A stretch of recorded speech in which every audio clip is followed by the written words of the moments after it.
The land had been in the Mercer family for nearly 100 years. 500 acres of rolling fields, silver streams, and dense, whispering woods that cradled the farmhouse like an old friend. To outsiders, it was just rural property, quiet, simple, maybe even forgotten. But to Thomas Mercer, it was his inheritance, his legacy, and the last living thing that still remembered his father's footsteps. The Mercer woods were not just trees, they were history. Oaks older than the county, their roots so deep they tied the soil together like stitches holding a wound closed. The river that cut through his land, Dry Creek they called it, depended on those trees to keep its banks steady. Every spring when the rains came, the trees soaked the flood like a sponge, saving the valley below from drowning. Thomas had spent his whole life maintaining that balance. The land took care of him, and he took care of the land. But then the surveyors came. They arrived in bright trucks that shone too clean for country roads, wearing the kind of smiles that never reached their eyes. They spoke in the clipped, dismissive tone of people who already thought they owned what they were standing on. The HOA from the new development downriver had decided that Thomas's woods blocked their scenic view and reduced property value. They claimed they were just doing maintenance along the riverbank. But Thomas saw the orange ribbons tied around his trees, the spray paint on trunks older than any man alive, and he knew what was coming. He filed complaints, he called every office he could, but the county board was in the HOA's pocket. The men with pens didn't listen to the man with calloused hands. The next week the chainsaws came. The sound was like war mechanical growls echoing through the valley, sharp cracks of ancient wood snapping under steel. Thomas stood at the edge of his property line, powerless, watching as tree after tree fell into the soil that had fed them for generations. The men moved fast, efficient, soulless. By sunset, half the forest was gone. The air was filled with sawdust and silence. For days after, the land felt hollow. The birds vanished, the air turned dry, the shade was gone, and with it, the rhythm of the place. Without the roots to hold the banks, Dry Creek began to change. Its current grew faster, cutting deeper channels into the soft, exposed dirt. The water that had once whispered now hissed. It was as if the land itself had lost its patience. Thomas stood by the river one night under a bruised sky and watched the water rise against the moonlight. He could feel it in his bones, the shift, the imbalance. His father used to tell him, "The earth remembers, boy, every cut, every wound she remembers." The developers celebrated their improvements. They built decks overlooking the river, glass houses gleaming in the moonlight where the forest once stood. They boasted about bringing light to the land. But Thomas knew the land didn't need light, it needed respect. As spring approached, the clouds grew darker than he'd ever seen. The air grew heavy, pregnant with something old and inevitable. The first storm came early, a storm that should have passed in hours lingered for days. The river swelled, breaking its rhythm, rising faster than the weather stations predicted. And in that flood, something began to wake beneath the soil. Thomas didn't sleep that night. He watched from his porch as the first waves lapped against the stumps of what used to be his forest. The earth trembled faintly as though taking a breath. Somewhere deep inside him, a cold understanding settled in. They had cut the trees, they had opened the wounds, now the land would bleed. And it wouldn't stop until it took back what was stolen. By the second week of rain, the valley no longer looked like the same place. What had once been dry pastures and winding dirt roads was now a maze of flooded fields and muddy tracks. The air hung thick with humidity and decay, the smell of soil that had been turned inside out. The river was no longer Dry Creek, it had become something alive, something vengeful. Thomas Mercer moved like a shadow across his property, checking fences, securing what he could. But deep down he knew the land was shifting beyond control. The ground under his boots was soft and trembling, every step sinking a little farther than the last. He had seen floods before in '87 and '96, but never like this. Those floods had been nature's accidents. This one felt like nature's verdict. Downriver, the new development sparkled in defiance. The HOA board had dismissed the weather warnings, assuring homeowners that their engineered drainage systems and flood barriers could handle anything. They believed in blueprints, not the land. The board president, a man named Richard Harlow, had even posted a video boasting about their sustainable riverside community. Thomas had seen it once. The arrogance in his voice was enough to make the old farmer shut his phone off mid-sentence. Every morning the rain fell harder. The hills released their runoff in torrents, funneled directly into the mutilated riverbanks. Without the forest to anchor them, the banks gave way like paper. Brown water clawed at the edges of the development, pulling chunks of soil and broken roots downstream. By the fifth day, the river was no longer following its path, it was carving a new one. Thomas watched it from his porch, the stormlight flickering through the gray sheets of rain. He could see where the current bent unnaturally, veering toward the cluster of glass houses that had replaced his woods. The irony didn't escape him. The same people who had destroyed his trees for a better view were now staring out their panoramic windows at the river that was coming for them. There was something eerie about the sound that night. It wasn't just rain. It was the groan of wet timber, the sigh of collapsing earth, the rush of roots being unearthed after a century of silence. The sound seemed to carry voices, the kind that only someone born on the land could hear. It was as though the forest itself was speaking through the water. Thomas thought of his father again. He remembered the stories about how this land used to flood before the first settlers learned to live with it, how the creek would change course when it was disrespected. The old folks called it the turning, a reminder that nature bends for no man, no matter how rich or powerful. By the sixth day, local news had started covering the floods. Helicopters circled overhead, capturing footage of driveways submerged under brown water and families being evacuated by rescue boats. Thomas's land was still safe, barely. His house sat higher, built by men who understood the terrain, but everything below the old tree line was gone. At dawn on the seventh day, Thomas walked down to the edge of his property. The rain had slowed to a drizzle. The kind that falls softly after a storm's fury, but the river was still swollen and restless. He could see the development across the water, the elegant homes perched arrogantly close to the edge. Only now the edge was gone. One of the decks had collapsed overnight, its splintered remains bobbing in the current.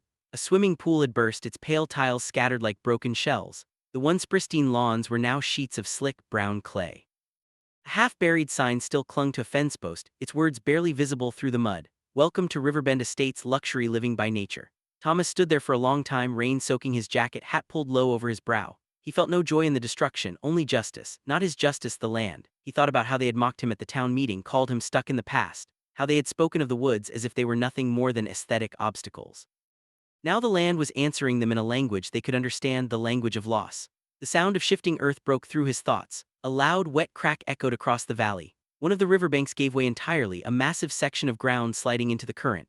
The water surged forward, taking with it a small dock, a row of hedges, and part of a foundation. The current roared like thunder as it swallowed the debris. Thomas stepped back instinctively. The force of the river was terrifying, unstoppable. It wasn't just water now, it was everything the land had been holding back. Centuries of restraint, patience, balance, all unleashed at once. And as he turned toward home, he realized something that sent a shiver through him deeper than the cold. The flood wasn't done. It was only beginning to move. And the direction it was heading meant the HOA's precious clubhouse, the crown jewel of Riverbend Estates, was next. By the time the third storm rolled in, the river had grown into a beast that no one could tame. It had changed color, no longer the clear stream that had once glided gently through Thomas Mercer's woods, but a deep, muddy gray churning with rage. It carried the bones of uprooted trees, broken fences, and shattered dreams. It was no longer just water, it was justice in motion. The HOA still clung to denial. They held emergency meetings in their glass clubhouse, the same building that stood arrogantly on the very edge of the floodplain. It had been their pride, their symbol of power and control. They'd built it where Thomas's oak grove once stood, declaring the space community property. They believed the land would bow to their rules just as the residents did. But the land doesn't sign contracts. As the rain hammered down, the clubhouse lights glowed defiantly through the storm. Inside, people argued about flood insurance, property values, and whose fault it was that the drainage system had failed. Outside, the world was dissolving. Thomas watched from the ridge. His pickup sat behind him, headlights cutting through the rain, illuminating the swollen river below. The current had shifted again overnight, veering even closer to the development. He could see how the ground under the clubhouse looked darker, wetter, like a soaked sponge ready to collapse. He had seen it happen before, decades ago, when a smaller flood took an old barn. The ground gives warning before it gives way. And the land had been warning them for weeks. The next morning brought no sunrise, just a gray haze of water and wind. The storm hadn't stopped, it had simply changed shape, slower, heavier, meaner. The entire valley hummed with tension, a deep vibration that made windows shudder. Down below, the HOA maintenance crew rushed to reinforce the clubhouse with sandbags. They worked frantically, but it was like trying to stop a train with bare hands. The soil beneath their feet oozed water. Cracks spidered across the foundation like veins of lightning. Every step they took left deeper footprints, filled instantly by seepage from the river. Then, at 10:14 a.m., the ground shifted. It started with a sound, not a crash, not a roar, but a low groan, like the land itself exhaling. The clubhouse trembled, its windows rattling in unison. For one suspended moment, the building seemed to float perfectly still, silent before the earth beneath it liquefied. Then it fell. The entire structure slid forward, breaking apart as it went, glass shattering, wood splintering, concrete twisting like clay. A wall of water surged up as the river swallowed the building whole. In seconds it was gone, consumed by the flood it had once tried to overlook. Thomas stood motionless, the wind whipping rain across his face. He had imagined this moment more times than he wanted to admit, the mighty HOA brought low by their own arrogance. But standing there, watching it happen, he didn't feel triumph. He felt the gravity of it, the raw reminder that nature doesn't seek revenge, it simply restores balance. Downriver, screams and sirens filled the air. The residents of Riverbend Estates scrambled for higher ground, their cars stalling in knee-deep water, their manicured lawns now rivers of mud. The roads had disappeared entirely. The bridges were underwater. The valley that once symbolized prestige and peace had turned into a trap of their own making. Reporters arrived by afternoon, helicopters circling overhead, capturing the chaos. From the footage, the destruction looked almost biblical, a modern-day reminder that no matter how powerful man thinks he is, he still builds at the mercy of the earth. Thomas refused interviews. He didn't want his face on television. He didn't want to be the angry old farmer or the survivor. He simply wanted the truth to speak for itself. He walked the boundary of his property that evening, boots sinking into the softened earth. The water had reached the lowest line of his fence but stopped there as if the land knew its limit. The air was eerily calm after the storm. The birds hadn't returned, but the sound of the river had softened, not the violent roar of days before but a deep, steady rhythm. The river was catching its breath. Thomas stood by what used to be the forest's edge. The stumps were now underwater, their jagged tops just breaking the surface. The reflection of the drowned clubhouse debris floated between them, a twisted symbol of arrogance and consequence. He thought back to the day they cut the trees, the sound of chainsaws, the laughter, the smell of fuel and sawdust. He remembered warning them not in words but in his silence, his refusal to sell, his refusal to yield. He had known something like this could happen, he just hadn't known how soon. The next morning the clouds broke. For the first time in weeks, sunlight fell across the valley. Steam rose from the soaked ground. The river shimmered wide, swollen, and strangely beautiful. But the HOA development was gone. What had been $1 million neighborhood was now a mirror of brown water and wreckage. Authorities called it an act of nature. The news called it a disaster. Thomas called it balance. But as he walked the edge of the waterline, something caught his eye, a piece of wood wedged against a fence post. He pulled it free, brushing away the mud. It was a plank from the clubhouse wall. Still nailed to it was a section of a sign, half torn but readable, built in harmony with nature. Thomas stared at it for a long time. A small, bitter smile crept across his weathered face. Then he tossed the wood back into the river and watched it drift away. He turned toward the hills where the surviving oaks still stood tall, their roots gripping the earth like guardians. The flood had spared them. Maybe he thought that was the land's way of leaving a message that not everything could be bought or cut or controlled. As he climbed back to his porch, the river murmured behind him, steady and low, carrying away the remnants of greed. But beneath its calm surface, the soil still shifted, restless. The land had been wounded, and though it had delivered justice, its scars were still raw. And deep beneath the mud, something continued to move. The river had taken the clubhouse, but it wasn't done cleansing what was left. When the storm clouds finally thinned and the last of the floodwater began to recede, the valley looked like a battlefield. The once pristine riverbend estates were unrecognizable, a swamp of shattered beams, overturned furniture, and sunken vehicles half buried in sludge. Helicopters hovered overhead, news reporters and waiters trudged through the mud, and the surviving homeowners stood dazed on what little dry ground remained, clutching insurance papers that meant nothing now. To the world, it was a natural disaster. To the locals, it was retribution. Thomas Mercer watched it unfold quietly from his porch. The morning sun broke through the mist, lighting the ruins below. Steam rose from the damp ground like ghosts lifting from the earth. It was hard not to feel that the land itself had exhaled, freed from the suffocating weight of concrete and greed. The county officials arrived within days, bringing their clipboards and excuses. They spoke of emergency response zones and environmental recovery. But Thomas noticed something none of them did. The soil on the old riverbank wasn't just wet, it was shifting, breathing. The flood hadn't ended, it had only gone underground. The water that had swept through the valley still pulsed beneath the surface, filling the hollows left behind where roots once held firm. The HOA board was gone. Richard Harlow, the president, had vanished during the flood. Some said he'd been swept away when the clubhouse fell, others whispered that he'd fled town before the river claimed him. Only his truck had been found, wedged against a broken fence downstream, half submerged and full of mud. The cleanup began in earnest. Contractors and volunteers worked side by side, hauling out debris, restoring power lines, and draining what they could. But every effort felt futile. The ground refused to cooperate. Machines sank into mud, foundations crumbled when touched, and newly laid gravel roads vanished overnight under creeping pools of brown water. It was as if the valley was rejecting the rebuild, refusing to let them start again. Thomas stayed mostly to himself. He fixed his fences, repaired his barn roof, and watched as the outsiders struggled. They never learned. He thought the land was still trying to teach them, but they kept speaking in blueprints and zoning codes instead of listening to the earth's language.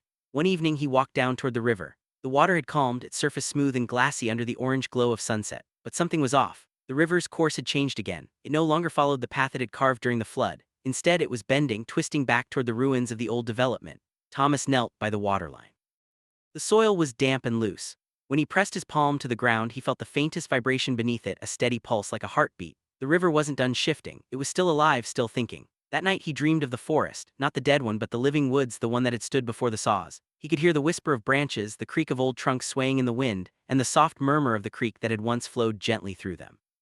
But in the dream, the trees were submerged, their roots writhing beneath black water. Their whispers turned to groans, and he saw faces in the bark, old, sorrowful faces watching him from beneath the flood. He woke with a start before dawn. The air was thick, humid, heavy with the scent of rain again. Somewhere in the distance, thunder grumbled low across the horizon. The storm wasn't done with them yet. By noon, more rain had come, not a downpour this time, but a slow, steady drizzle that seemed endless. The contractors packed up for the day, their trucks grinding through the mud as they left. The cleanup crews promised to return after the ground stabilized, though Thomas doubted it ever would. When the last truck disappeared up the hill, silence fell over the valley again. Thomas stood near the remains of what used to be the HOA's grand entrance, two stone pillars now leaning crookedly, their polished signs cracked and half buried. A faint trickle of water slid through the mud between them, flowing steadily back toward the river. He followed it with his eyes. The small stream cut a thin, gleaming line through the dirt, winding through the wreckage, joining a dozen others that all seemed to flow in the same direction, as if the land itself was drawing its breath back in. The next morning, the newscasters declared the valley unsafe for redevelopment. Sinkholes had appeared overnight, swallowing entire sections of road and a few heavy machines left behind. The engineers couldn't explain it. They said the ground wasn't holding. Thomas knew better. The land was taking back what it had lost, 1 inch at a time. Word spread fast that Riverbend Estates was being abandoned. The remaining residents packed up what little they had and left, leaving behind a ghost neighborhood of empty frames, tilted mailboxes, and flooded basements. Insurance companies refused to pay, calling the event an act of God. But Thomas didn't believe it was God. He believed it was the land. In the weeks that followed, grass began to grow over the ruins. The water levels fell, and in their place sprouts appeared, the beginnings of young saplings rising through the mud. Oaks, maples, willow shoots twisting up through the broken pavement, the same species that had once stood there before the chainsaws came. It was as if the forest was rebuilding itself root by root. Thomas tended to them silently. He cleared debris around the sprouts, gave them space to breathe. He didn't plant them, they came on their own. It was the land's doing. It was healing and warning, because with every new tree, with every root that spread, the earth trembled faintly like a beast turning in its sleep. The valley wasn't just reclaiming itself, it was remembering. And deep beneath the soil where the clubhouse once stood, the ground still moved, slow, deliberate, alive. Something old had awakened, something that didn't forgive easily. The river had done its work. Now the forest would finish it. The first real silence in Riverbend Valley came weeks after the cleanup ended. No trucks, no hammers, no hum of power lines, just wind and water. The air was thick with the scent of damp earth and growing things. The few remaining houses stood like skeletons, stripped and hollow, while nature crept in slow and steady like a tide reclaiming lost ground.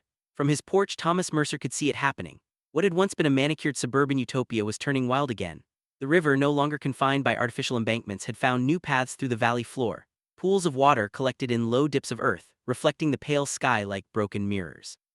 Around them, shoots of green pressed upward through cracks in concrete, first weeds, then grass, and finally young trees. Every morning the forest returned a little more. The valley had once been covered in thick woodland. Thomas remembered it well, the towering maples, the scent of pine in the spring, the way the creek sang between the roots after rain. When the HOA came, they'd cut it all down to make way for driveways and manicured lawns. They said it was progress. Now that progress was sinking under moss and mud. It wasn't fast, but it was inevitable. Vines crept up the broken posts of the old clubhouse ruins. Saplings grew where the community pool once shimmered. Ferns and mushrooms erupted from waterlogged soil, feeding on the decaying remains of luxury. The land was breathing again, exhaling the poisons of greed. Thomas walked the valley most mornings, carrying only a walking stick and a quiet reverence. He'd learned long ago not to interfere when nature spoke. The river and the trees knew what they were doing. The strangest part was the sound. At night, when the fog settled low and the moon hung pale above the water, the valley came alive, not with the buzz of crickets or the croak of frogs, but with a low, rhythmic hum. It was faint at first, like the wind through hollow wood, but over time it deepened, becoming a vibration that Thomas could feel in his chest.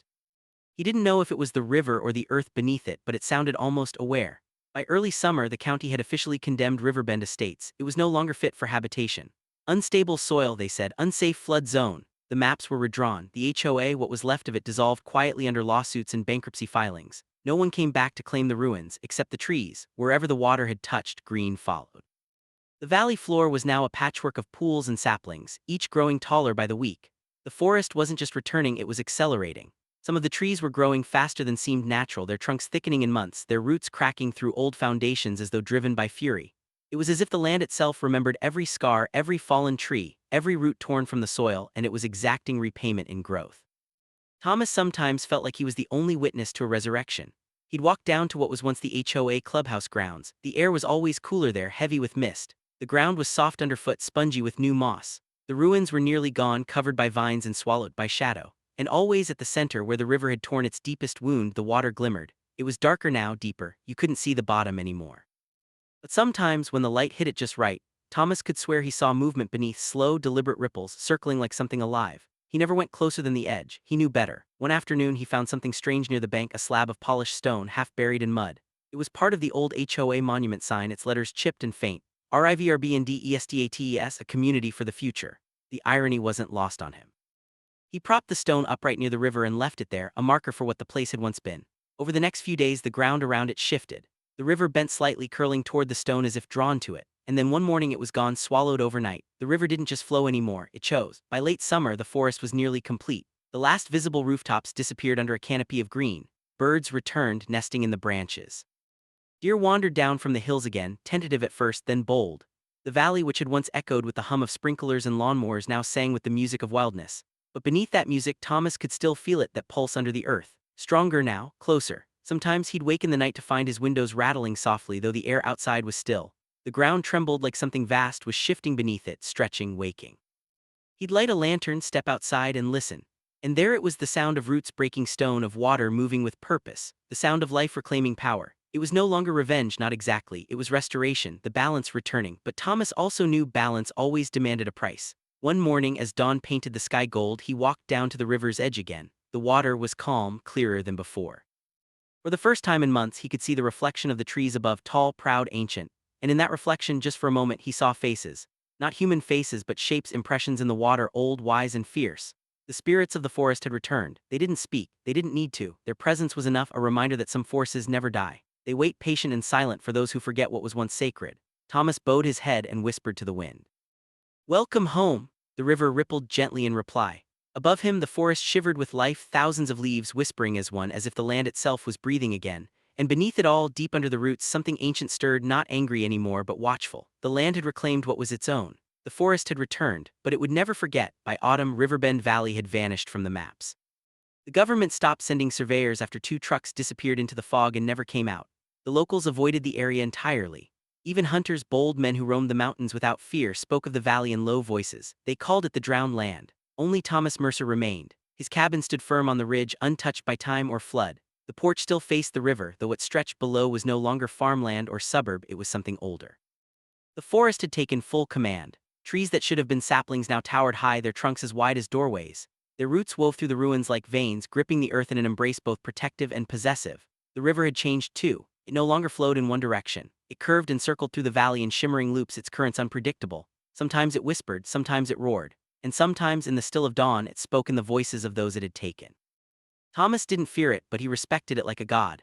He knew the flood had been more than weather, it had been judgment. The trees, the earth, the river, all of it had memory. When the HOA board cut down the forest, they didn't just destroy wood. They broke a pact made generations before, when settlers first came to this land and promised to build with it, not against it. That promise had been buried beneath luxury homes and asphalt, but nature never forgets a broken oath. That morning, as the fog rolled low over the valley, Thomas felt something different in the air. A stillness heavy and waiting, the kind that comes before a storm or a reckoning. From the ridge he could see faint shapes through the mist, concrete pillars, the last remains of the HOA clubhouse half swallowed by green. Around them the earth had begun to crack open. Steam rose from the soil like breath from sleeping beasts. The ground pulsed, faint but rhythmic, like a heartbeat underfoot. The river was waking again. Thomas stood there, silent, watching as ripples began to spread outward in slow, deliberate circles. The water shimmered strangely, light bending in unnatural patterns. Beneath the surface, something vast shifted, not like debris or fish but like a pulse of power moving through veins. And then he saw them, figures, pale and translucent, rising with the mist. The faces of those who had mocked him, who had built their empire on his land. The HOA board, the homeowners. Men and women who once smiled at ribbon-cutting ceremonies and property showcases now stood waist-deep in the spectral river, their eyes empty, their mouths moving soundlessly. They were trapped in the current, repeating the same gestures, signing papers, shaking hands, laughing at his warnings. Their movements looped endlessly, fragments of the past replaying as punishment. The river wasn't letting them go. It had turned their arrogance into eternal servitude. Thomas removed his hat and bowed his head. There was no satisfaction in the sight, only truth. The land had balanced itself. As the mist thickened, the figures dissolved, their forms scattering like smoke. The water calmed, its surface smooth once again. The valley exhaled and the air turned warm, rich with the scent of rain and pine. Thomas turned to head home, but something stopped him, a sound faint yet unmistakable. The wind carried words, not human but clear. Keeper. He froze. The word wasn't a threat, it was a title. The river rippled once more, gently this time, as if nodding. The forest rustled in reply, leaves whispering like applause. The land had chosen. Thomas understood. He had lived here his whole life, respected its rhythms, defended its balance. When the others came, he warned them. When they defied the land, he endured. And now, in the quiet aftermath, the valley recognized him as what he had always been, the last guardian. He descended to the water's edge, the mud cool beneath his boots. Reflection of the trees shimmered across the river's surface. He reached down and touched the water. It was warm, alive. As his hand broke the surface, the current pulsed once, then steadied, wrapping around his fingers like silk. He could feel it, the heartbeat of the land. The valley no longer needed vengeance. It had found peace. That night, under a full moon, Thomas built a fire near the river. The flames cast long shadows over the trees, and the wind sang through the branches like a hymn. He didn't speak. He didn't pray, he simply sat and watched, a silent witness to the rebirth of what had once been desecrated. In the distance, wolves howled not in hunger but in celebration. The next morning, when the sun rose over the valley, the fog was gone. The river shimmered gold in the light, the air was still perfect. For the first time in years, the land was whole again. No signs remained of the HOA, their homes, or their power. Only the forest, vast, eternal, and watchful. Thomas stood on his porch, coffee in hand, and smiled faintly. The trees swayed in the morning breeze, whispering secrets only he could understand. The land had taken back everything that was stolen, and he would protect it as long as he lived, for the river remembered. The forest forgave, but the earth never forgot.